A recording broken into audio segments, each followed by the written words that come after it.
Fala galera, sejam muito bem-vindos ao Texto 21. Estou aqui agora com o pessoal do segundo ano do Centro de Estudos de Onox. E a gente vai dar seguimento ao nosso conteúdo de concordância verbal, certo? Bom, na aula passada a gente introduziu o conteúdo, né? Nós falamos sobre o fato de que quando a gente pensa em concordância verbal, nós estamos falando da combinação que deve haver entre o verbo e o seu sujeito, uma combinação que vai levar em consideração apenas número e pessoa, uma vez que modo e tempo não são determinados pelo sujeito. E aí ele fez uma rápida introdução aqui em relação à posição, né, em que o sujeito aparece, especialmente quando ele é composto. A gente vai falar sobre isso depois com mais profundidade. E aí falamos de alguns dos casos particulares, né, envolvendo o sujeito simples, aquele sujeito que tem somente um núcleo, ok? Falamos aí do sujeito com expressão partitiva, falamos do sujeito que expressa a quantidade aproximada, sujeito que tem nome próprio no plural, especialmente topônimo, e falamos também do sujeito que tem como núcleo o pronome relativo que, né? Ou seja, o pronome relativo que funciona como sujeito. Muito bem. Hoje, a gente vai falar de mais alguns casos, certo? A gente não vai encerrar concordância verbal essa aula e provavelmente nem na outra, porque, enfim, são muitos casos, certo? E a gente não está com pressa. A gente tem todo o tempo do mundo para ficar, né, nesse conteúdo o tempo que for necessário. E eu quero falar com vocês hoje sobre esses tópicos aqui agora, certo? Quando a gente tem como sujeito a expressão um dos que, quando o quem, agora, pronome relativo quem, funciona como sujeito, quando eu tiver a expressão do tipo quais de nós, certo? Como sujeito, ou semelhantes a esse, a gente vai ver os casos aí. O sujeito é uma expressão percentual, certo? Porcentagem.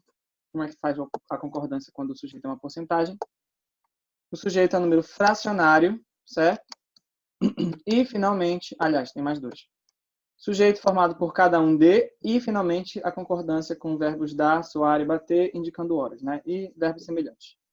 A concordância com o verbo ser, eu vou separar uma aula inteira, certo? Para falar dela, certo? Só desse caso específico, antes de nós entrarmos nos casos referentes ao sujeito composto, okay? Que não são tão numerosos, graças a Deus, quanto os casos envolvendo sujeito simples, ok?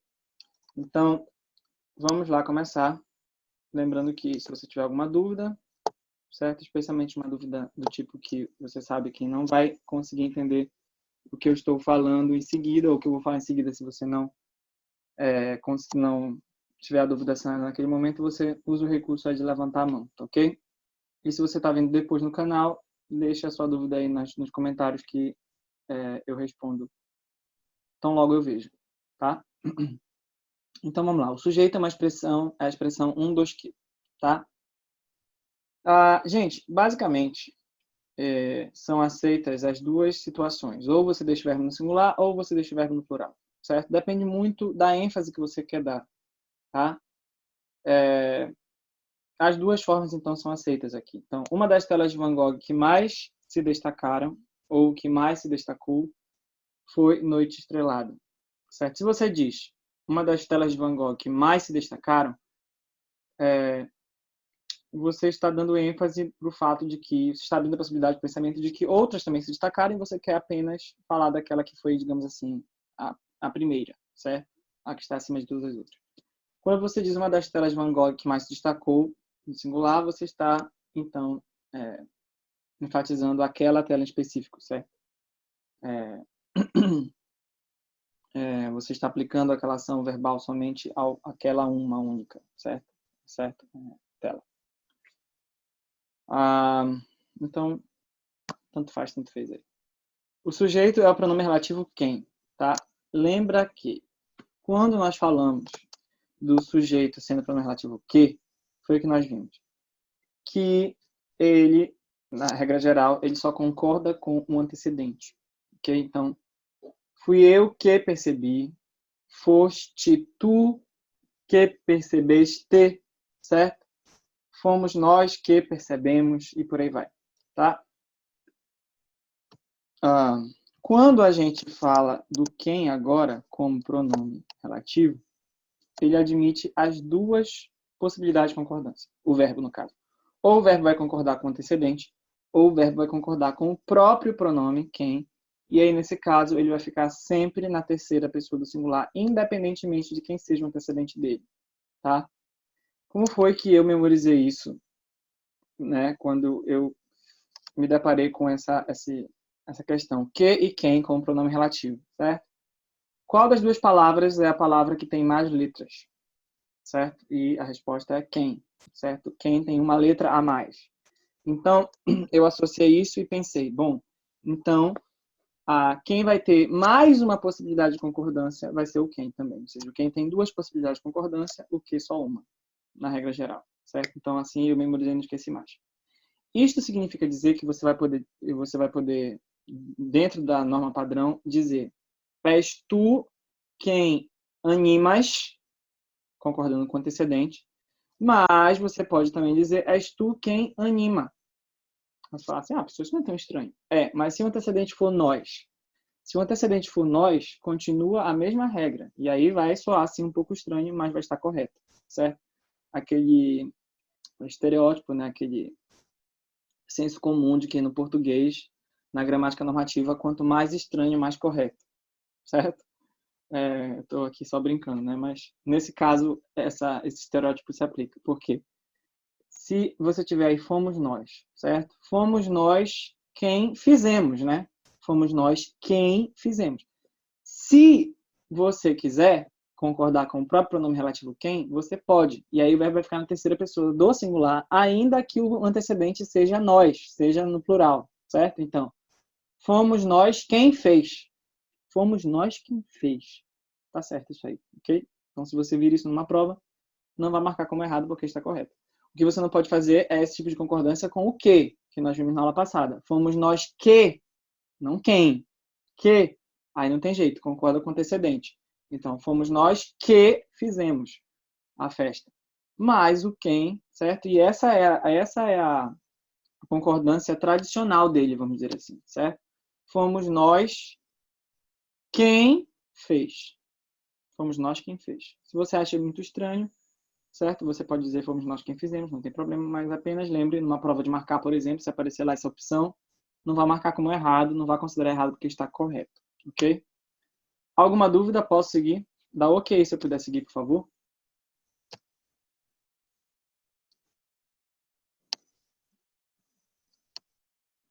Beleza. Seguindo, então. O sujeito é uma expressão do tipo quais de nós, tá? Qual é o problema? É que quais é terceira pessoa e nós é primeira pessoa, certo? Então, aqui a questão não é singular e plural, aqui a questão é pessoa, primeira, segunda ou terceira, tá? A mesma coisa em relação, por exemplo, quais de vós, embora a gente não use mais o vós, já levou o farelo há algum tempo, certo? Então, é mais em relação a nós mesmo. Como é que vai ficar o verbo? O verbo vai concordar com quais, e aí ele vai ficar na terceira pessoa, ou ele vai concordar com nós, e aí ele vai ficar na primeira pessoa, tá? Você pode fazer tanto uma concordância, tá?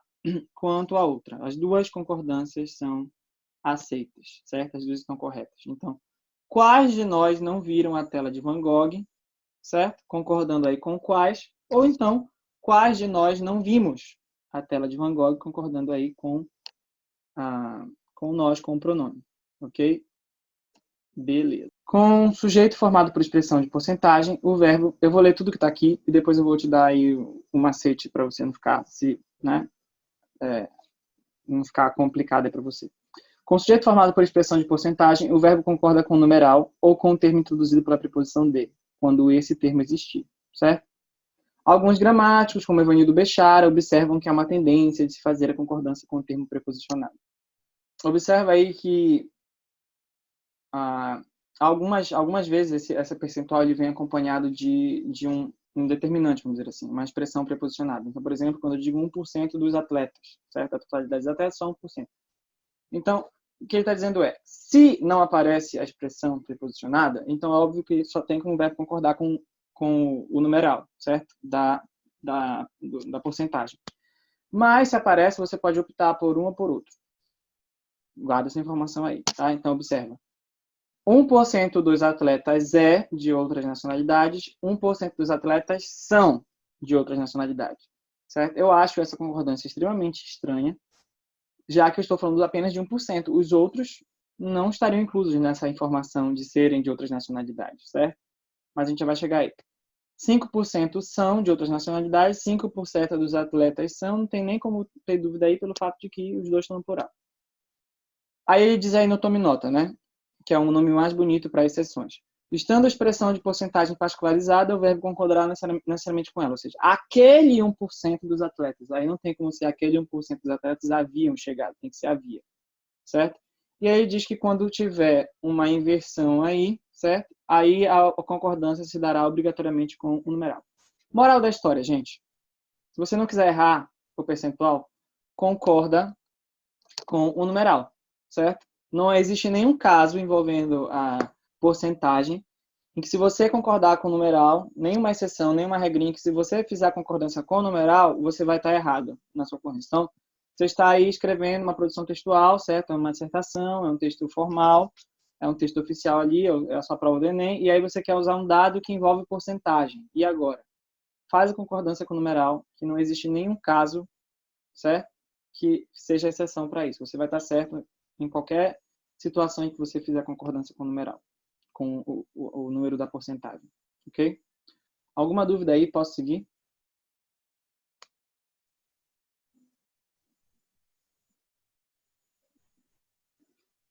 Posso seguir? Dá ok. Beleza.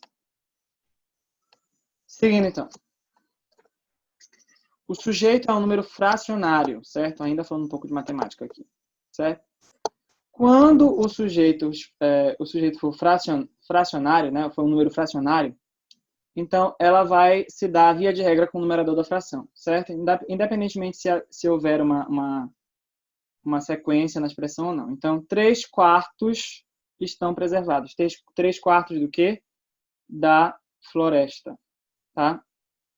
Então, mesmo que o termo determinante seja singular, o número fracionário é plural, então concorda com o número. É a mesma coisa do fracionário nesse sentido. Aí coloca aqui mais um tome nota, né? Esses gramáticos, eles, enfim, eu já falei para vocês sobre isso, né? Sobre a questão de essa briga de gramática com linguística, enfim. Então, apenas quando se trata do numerador 1, há gramáticos como Domingos Pascoal Segala, que admitem também a concordância com a expressão preposicionada no plural, se houver. Então, um terço das árvores estão nessa área, é permitido. Mas não está errado se você disser um terço das árvores está. Então, para facilitar a nossa vida, ninguém aqui quer ser técnico em gramática, certo? Nem mesmo eu, que sou professor de português. Concorda com o numeral e aí pronto, você vai estar seguro. O objetivo é que você escreva bem, escreva dentro da norma padrão, certo? E você não perca ponto por causa disso. Na primeira competência lá, se você estiver pensando na prova do Enem. Então, concordam com o verbo com o numeral, ok? Tanto se for fracionário quanto se for percentual. Quando o sujeito é formado por cada um de mais um nome no plural, certo? Sempre no singular, certo? Isso daí é unânime. Todos os gramáticos são unânimes em relação a este caso específico, tá? Então, cada um de nós, é específico para a expressão cada um de, tá? Então, cada um de nós compomos, não pode ser, não, cada um de nós compõe a sua história, certo? Cada uma das pessoas que vierem, não, cada uma das pessoas que vier, certo? Cada uma, a expressão aí é válida para o feminino também, certo? E, finalmente, para a gente terminar essa aula de hoje, tá? Quando você tiver concordância com o verbo... Como é que você vai fazer a concordância quando você tiver o verbo dar, soar e bater, indicando horas, certo? E outros verbos também que possam indicar hora. Você vai concordar o verbo com a hora, tá? Então, deram 6 horas no meu despertador, certo? Ou soaram às 12 horas no relógio da matriz, certo? Agora, se a palavra relógio estiver ali explícita, é óbvio, de forma natural, aí vai ser sujeito, então vai concordar com a palavra relógio. Então, o meu relógio está dando, o meu relógio está marcando, por exemplo, um exemplo que não está aí, né? Um verbo que não está aí. Dar, soar, bater, marcar. Então, que horas está marcando o relógio? Meu relógio está marcando 5 horas, certo? Agora, se eu tivesse aí, a palavra relógio não estivesse presente, no caso, né? O verbo que eu colocasse aí para indicar a hora, então ele concordaria com a hora. Deram 6 horas, bateram 6 horas, soaram 6 horas, marcaram 6 horas, certo? O verbo que eu puser aí, que indique hora, sem a palavra relógio aparecendo, sendo sujeito, o verbo vai concordar com o numeral, com as horas, ok? E aí, como eu falei para você, a gente tem aqui o verbo ser, a concordância do verbo ser, ok? E é um verbo à parte, vamos dizer assim, é um verbo diferenciado, de fato, ele precisa de uma atenção maior. Então, eu não quero fazer nada corrido, como eu disse no início. A gente vai deixar a aula da semana que vem, da próxima terça, só para falar sobre o verbo ser, sobre a concordância do verbo ser, certo? Que funciona como um verbo de ligação, muitas vezes, ok? E aí, em seguida, a gente fala sobre os casos especiais de sujeito composto, tá? E eu estou mostrando aqui para vocês que não são tantos casos assim como o sujeito simples, certo?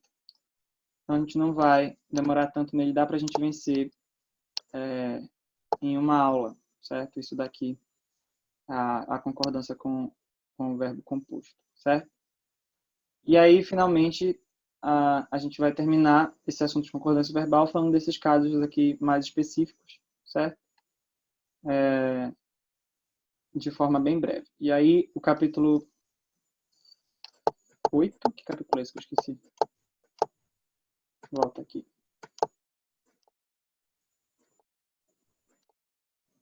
8, isso mesmo. E o capítulo 8 vai ter sido vencido já, né, a parte de gramática, e a gente vai dar seguimento até a gente vencer o livro 3, certo? Interpretação já está ok, a frente de interpretação já está ok, só falta de gramática, e depois a gente volta para a interpretação. Bom, eu espero que você tenha achado essa aula proveitosa, certo? Espero que você esteja começando a se acostumar um pouco mais com esse conteúdo. Eu sei que ele é um pouco indigesto, certo? Mas como eu falei na primeira aula, na aula anterior, é necessário, ok? Espero que vocês tenham um bom feriado, ok? Em casa, tá? E eu espero que quando a gente volte aqui na terça-feira vocês estejam renovados, certo? Um beijo do Magro. Tchau, tchau para vocês.